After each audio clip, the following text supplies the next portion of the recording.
परम पिता को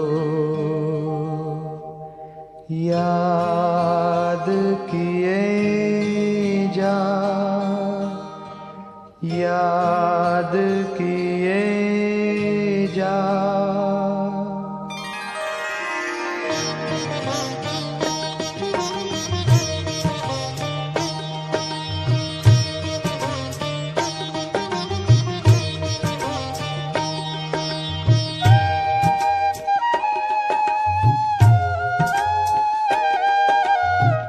परम पिता को याद किए जा,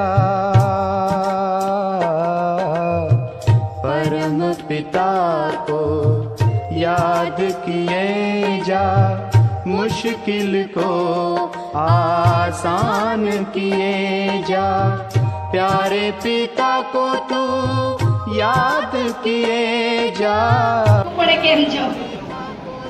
सतत આપણે બધા 10:30 થી સાંભળીએ છીએ, એટલે આજનો આ વિશેષ શુભ પ્રસંગ મંત્રસ્થ મહાનુભાવો याद किए जा, मुश्किल को आसान किए